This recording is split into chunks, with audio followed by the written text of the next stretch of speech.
మనకు నమ్మకత్వం అంటే ఏంటంటే చేసిన మేలు మర్చిపోకుండా ఇప్పుడు కనపడినా వందనాలు బెదరు అంటే ఈ బెదరు ఎంత నమ్మకస్తుడో ఇంతే. మొన్నాడు 1000 రూపాయలు పెట్టా కానీ పెడతాను తెత్తనాడే ఉన్నాడు, చూశాడు గంతి ఇలా నమ్మకస్తుడు. ఇలాంటివి కొన్ని ఉంటాయి మనకి లెక్కలో, నమ్మకస్తుడు అంటే. కానీ ఇక్కడ లెక్క మొత్తం మారిపోయింది.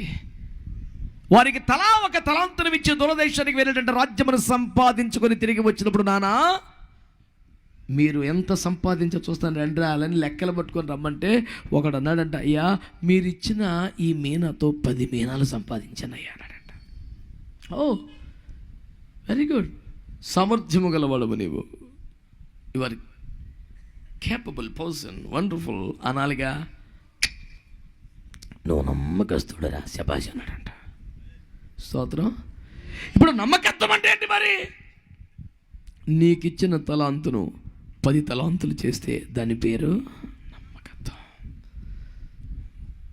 20 సంవత్సరాలు నువ్వు బాప్తిజం ఉంది, 20 ఇప్పటికి కూడా నేనైతే ఇంకా నువ్వేనా పరమగీత కన్యకేముంటుంది 1వ అధ్యాయం 4వ వచనంలో, నన్ను ఆకర్షించుము మేము పరిగెత్తుకొని వచ్చేస్తాం. నన్ను ఒక్కదాన్ని నాకు సత్యం అర్థమయ్యే చేయి ప్రభా, నాకు ఈ గొప్ప భాగ్యమే, నేను ఒక్కదాన్ని కాదు మా వాళ్ళందరినీ తీసుకొస్తా. రాహాబు నిన్నగాక మొన్న మారిన భయంకర పాపి కదా, ఆమె రక్షణ పొందిన తొలి దినమంది ఏం చేసింది చెప్పండి? నా తల్లి ఇంటి వారు, తండ్రి ఇంటి వారు, అన్నదమ్ములు, అక్కచెల్లెలు మాకు కలిగిన వారందరినీ మీరు రక్షించాలంది. వారందరూ రక్షించబడిపోయారు. అప్పటికప్పుడు మారు మనసు పొందినటువంటి పాపిష్టి కడవ పట్టుకొని తిరిగినటువంటి ఆ పాపాత్మరాలు, ఆ సమరయ స్త్రీ, నేను చేసినవన్నీ నాతో చెప్పినవాడు క్రీస్తు కాడా అని సాక్ష్యం ఇచ్చి ఊరి వారందరినీ ప్రభు దగ్గర తీసుకొచ్చింది. నేను అంటున్నాను, 1ని 10 చేసినవాడు నమ్మకస్తుడంట. నువ్వు రక్షించబడ్డావుగా, రక్షణ ఒక వరం కాదా? రక్షణ ఒక భాగ్యం కాదా? రక్షణ ఒక తలాంతు కాదా? దీనితో మరి 10 మందిని రక్షణలోకి తేవకపోతే నువ్వు నమ్మకం అంటే, నేను చాలా నమ్మకంగా ప్రభుని, నమ్మకంగా కాదు, నమ్ముకున్నాడు అంతే. వాడు కష్టం వచ్చినా, బాధ వచ్చినా, ఇబ్బంది వచ్చినా వెళ్ళి ఆయన మీద పడతాడు. ఇది ఈ నమ్ముకోవటం. ఈ నమ్ముకున్నవాడు ఏమైపోవాలి? నమ్మకమైన వాడు అయిపోవాలి. నమ్ముకున్నవాడు ఏమైపోవాలి? నమ్మకమైన వాడు అయిపోవటం అంటే ఏం చేయాలి? తను రక్షించబడ్డాడుగా 10 మందిని రక్షణలోకి తేవాలి. తను ఉపదేశంలోకి వచ్చాడుగా 10 మందిని ఉపదేశంలోకి తేవాలి. తన ఆత్మను పొందాడుగా 10 మందిని పరిశుద్ధాత్మలో తేవాలి. తను సర్వసత్యంలోకి వచ్చాడుగా 10 మందిని నడిపించాలి. నీ మీనాతో 10 మీనాలు తేగలిగితే, నీ తలాంతును 10 తలాంతులు చేయగలిగితే, నీ రక్షణను 10 మందికి పంచగలిగితే, నువ్వు కొన్ని ఆత్మలను దేవుని రాజ్యంలోనికి చేర్చగలిగితే నువ్వు నమ్మకమైన వాడివి. దేవునికి స్తోత్రం కలుగునుగాక. చిట్ట చివరిగా మరొక మాట, దైవ సేవకులు అనేక మంది ఉన్న ఒక మాట జ్ఞాపకం చేస్తాను. మత్తయి సువార్త 24వ అధ్యాయం 45వ వచనం. మత్తయి సువార్త 24:45.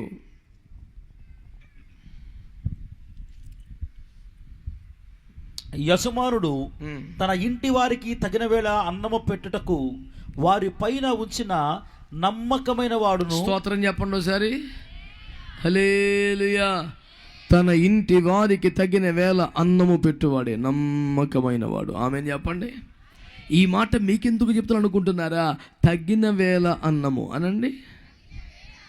అంటే టయానికి తిండి పెట్టడం అనే కాదు, ఏ టయానికి ఏది పెట్టాలో అది పెట్టాలని. స్తోత్రం చెప్పండి.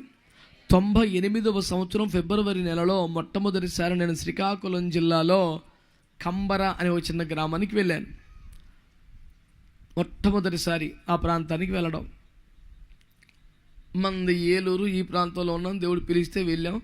విశాఖపట్నం అంటే మనకి ఏం తెలియదు. అక్కడ భాష కొత్తగా ఉంది, వారి ఆహార పదార్థాలు కొత్తగా ఉన్నా మనకు అలవాటు అవ్వలేదు. నన్ను ఒక ఇంట్లో పెట్టారు. తెల్లవారులు కోడిపేలు కుట్టి పేనం తీసినాయి. మొత్తానికి ఆ రకంగా వాటి సహకారంతో హోల్ నెట్ వేర్ అయింది. చేసేది ఏమంది రోజు ప్రభు ఆ ప్రభు అని కూర్చొని తెల్లారిపాటికి తయారై స్నానం చేసి కూర్చుంటే ఆ ఇంటి ఓనర్ నాకు ఆ ఇల్లు ఇచ్చి వెళ్ళిపోయాడు. కోడిపేలకి నన్ను అప్పగించి పొద్దున్న వచ్చాడు. పొద్దున్న వచ్చాక బాబు పడుకున్న వేట అన్నాడు. ఏడ పడుకున్నారా? పడుకొని ఇచ్చినాయా కోడిపేలు అంటే, కోడిపేలా ఉంటావు బాబు ఉంటావు అంటే నీకు ముందే తెలుసు. అయ్యో కోడిపేలు ఉన్నాయా? అరేరా కోడిపేలా ఉంటావే, నువ్వు నన్ను కావాలని అప్పగించలేవా పరిశుద్ధుడా? సరే దేవునికి స్తోత్రం. అది అయిపోయిన తర్వాత మొఖం కడిగే వేటే కడిగాం బాబు, స్నానం అయిపోయింది అంత. సల్దిబాబు తింతవా అన్నాడు. నాకు అలవాట్లేదండి అన్నాడు. మరి అంబలు తాగుతావేటే ఏటి రా బొవ్వ తిండట అంబలు తాగడట ఏలగరా ఎత్తడితో మాకు సావా అని రోడ్డు ఎక్కడ నీ దండం పెడతాను అరవబాగయ్యా నాకు ఉపాసాలు అలవాటు ఈ పూట తినపోతే సామాన్ అందరికి చెప్పా నువ్వు ఉన్నాయా అయ్యా జల్ది పోతే ఏంటంట ఈ రోడ్డు ఎక్కడుతున్నా నీ దండం పెడతాను ఎంతకన్నా సంద అవుతాను లోపలికి రా. తగ్గిన వేళ అన్నం పెట్టడమే కాదు ఆ వేళకి ఏం పెట్టాలా తెల్లారిపాటికి ఇంత కూడు పట్టుకొస్తే నా పేన మీదకి ఎడదొచ్చేది నేను తెల్లారిపాటికి వాయినం తినే రకమా ఇది ఏంది రెట్టు పెట్టావు ఎందుకు చెప్తున్నానంటే ఏ టైంలో ఏది పెట్టాలో అనరే కదా ఇవి రాకడ తినాలి కదా అవును అనండి. మరి ఇప్పుడు ఇంకా స్వస్థత ఏంట్రా ఆడెవడాడు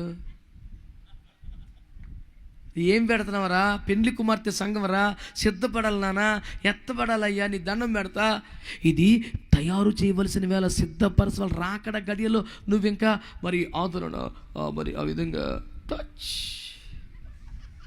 ఇప్పుడు అది ఆదర పెట్టేది తగ్గిన వేళ ఈ కడవరి దినాల్లో పరిశుద్ధతను చెప్పాలా శుద్ధీకరణ చెప్పాలా ఉపదేశం చెప్పాలా పెళ్లి కుమార్తెకు సిద్ధపరచాలా రాకడకు ఆయత్తపరచాలి దేవునికి స్తోత్రం కలుగునగాక. తగ్గిన వేళ నమ్మ పెట్టువాడే నమ్మకమైన వాడు ఏదోటి కాదు ఇది రాకడ వాళ్ళైతే నువ్వేం పెడుతున్నావు తిండి ఏదో ఒక సంఘం కాదు మీకు ఎందుకు చెప్పిన అర్థమైందా ఏదో ఒక కూటం కాదు ఏదో ఒక సభ కాదు ఏదో ఒక ఉపదేశం కాదు నిన్ను రాకడకు సిద్ధపరచే ఉపదేశాలు నీకు కావాలి అలాంటి సంఘానికి వెళ్ళాలి అలాంటి సభల్లోనే పాలు పొంది నీకు మేలు కలుగుతుంది.